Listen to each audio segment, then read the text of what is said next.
What if one day you got to heaven and you couldn't even recognize it? This might seem like an extreme thing, but it's literally what happens to the human mind over time. We lose the ability to see what we no longer look for.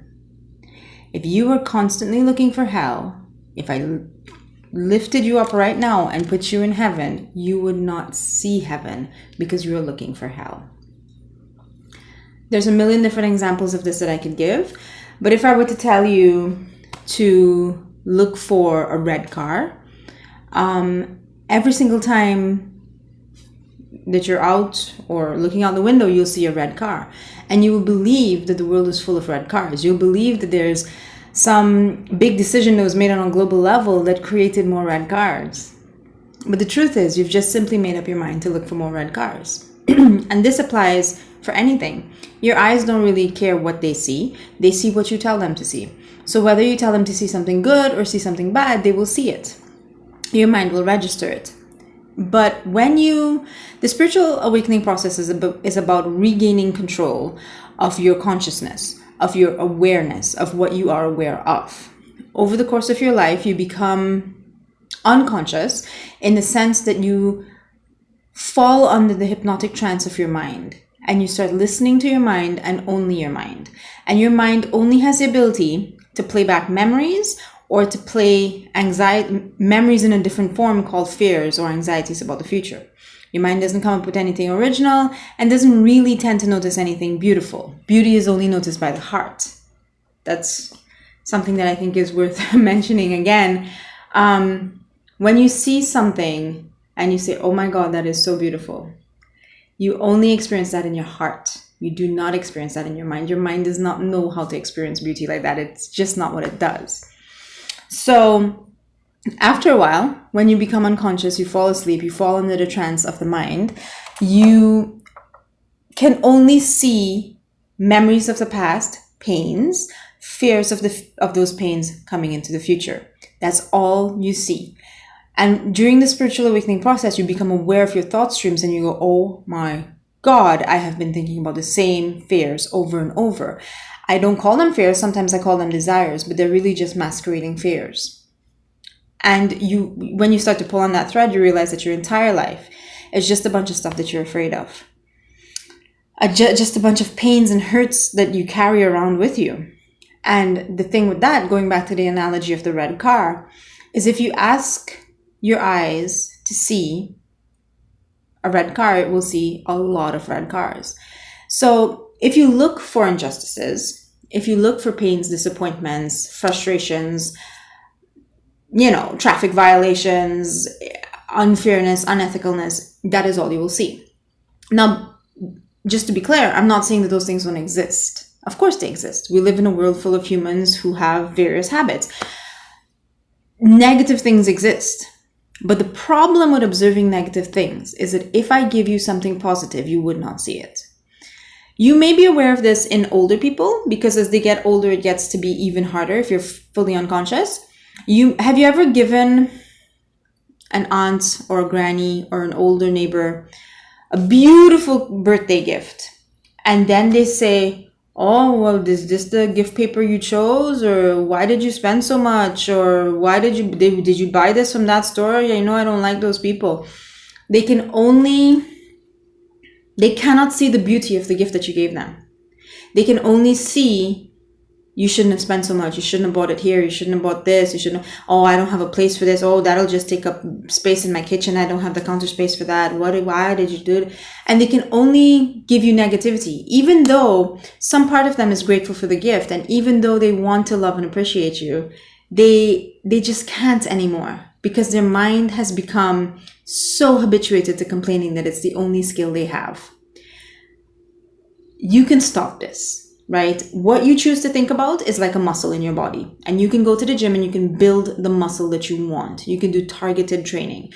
You can choose to stop thinking the negative thought and you can choose to start thinking positivity and seeing beauty. Now remember, Beauty is observed by the heart. It is not observed by the mind.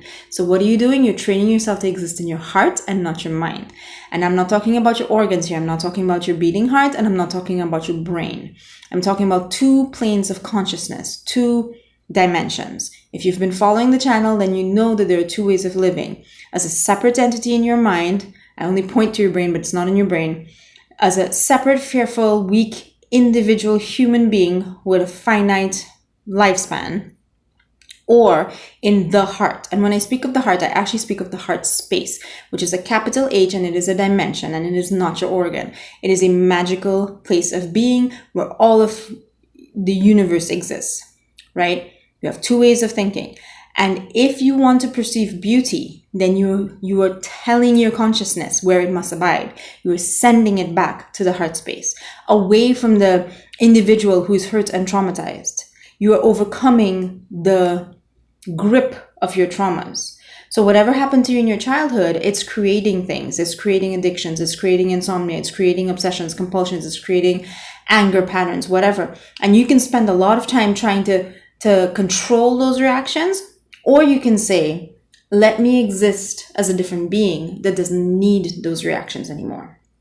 So the act of choosing to see beauty in your life is the act of reclaiming your true nature. When I suggest things, when I work with clients and I suggest gratitude to help them, they're like, oh, Greg, that's just stupid. It's not a slight habit. It is a profound habit that strikes at the root of what your problem is, that you no longer exist in the heart space, in the heart energy. You no longer choose your eyes. The spiritual journey is choosing your consciousness, and that's one way of saying you choose your eyes. Where you look from. Where you look from. As Rumi says, what you are looking for is where you are looking from. The solution to your problems is where you are looking from. So this is just, to keep it brief, this is in keeping with my gratitude series. And I want you guys to engage in what I call radical gratitude, right? The goal is to ultimately have gratitude be part of your regular existence. Specifically, the goal is that when you are not thinking from the divine eyes, when you are thinking from the pain body of the human experience, you catch yourself doing it and you snap out of it every single time. I have come to a point where I'm only human. Of course, I think negative things, but I never think them for more than 10 seconds or so. I realize, oh, negativity, stop it. Go back, find a good thought, find a better perspective, find better eyes. And you can get there. So what I want to do is I want to put out a challenge to you. I would like you guys to do a gratitude list where you list 100 things that you're grateful for. It sounds like, okay, this might be easy. I can just be thankful for everything. But let me give you a warning about what's going to happen in this process. You're going to list the big things. I'm grateful for my kids. I'm grateful for my pets. I'm grateful for my house. I'm grateful for my car. And you're going to get to 20. You're going to get to 40. And then you're going to slow down a bit. And then you're like, okay, maybe I'm grateful for whatever. And you'll find some medium-sized things that you're grateful for. Like I'm grateful for, I don't know, my favorite pair of shoes. Okay. And you can stretch to 50. But by the time you get to around 50, you're going to slow down and you're going to get stuck. And this is where I tell my clients that what you have to do is you have to see gratitude as not something large or major, not as a possession, not as an event or a human. Your gratitude is for life, for everything that the wind blows in, for every step that you take. So you have to become grateful for the subtle things. You have to slow down your existence. You have to relax your eyes. You have to soften your gaze. And you have to recognize, first you have to see what's there. And then you have to recognize that it was put there for you. So yesterday I was out in nature, just lying down, relaxing. And a butterfly came and sat on the blanket that I was laying down on. And I was grateful for that butterfly. But I was also grateful that he came at the time and place where I was. He came for me. And he sat with me for like maybe 20 minutes. And I was grateful that a butterfly came to visit me and to sit with me and to be my friend for 20 minutes. So you really have to start recognizing not only the little things, but that those little things are there for you. right? So when you're doing your list of 100 things, by the time you get to 60 and 70, you're going to be noticing, I'm grateful for the sound of the breeze in the leaves. I am grateful for the cashier at the store who is smiling. I am grateful for the sound of children's laughter outside of my window. I am grateful for how beautiful the sunrise is today. You have to become grateful for the subtlety of life, because the truth is, heaven is here now. Heaven is in your consciousness. Heaven is a state of experiencing life. It is when you live from your heart, the heart space, when you see with the eyes of God, and when you appreciate that everything is happening in a perfect dance, exactly as it ought to happen, and that you are privileged to be part of it, and that you are taken care of by the same thing, the same breeze that blows the leaf, and the same breeze that blows a feather, or the same sunbeam that comes through your window is taking care of you, and that everything is okay. That state of consciousness is heaven. Don't allow unconsciousness to cause you to develop mental thinking patterns that make you compulsively negative, so that when someone gives you a gift, you find all the things that are wrong with the gift.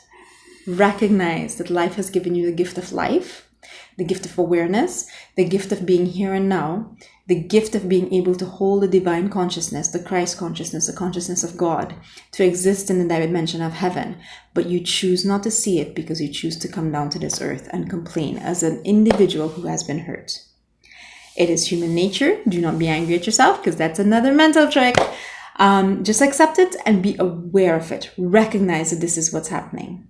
And choose, say not today, or not in this moment, not for the next 5 minutes, or sometimes for the next 30 seconds. I am going to be compulsively positive and grateful for the next 30 seconds. Try it. Let's see if we can get a list of 100 great things we're grateful for going in the comment section. I would love to see that. And I would love to hear your experiences, or even see examples of your list, your gratitude list. Please feel free to write me.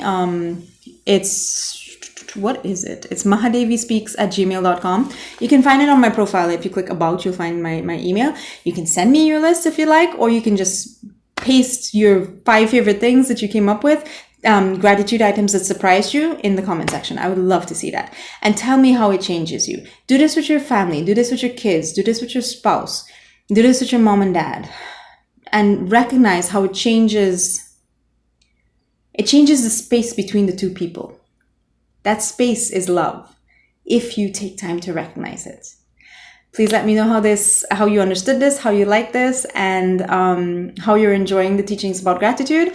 Later in the week, I'm going to resume the series on the pain body. I just figured that before I put too much emphasis on how the mind thinks about negativity, let me first give you the tool to switch that, so that as you learn more about the negative patterns and energy bodies that embody you, that literally possess you, you also know what to do about it. So I just wanted to make sure to get the gratitude videos out first.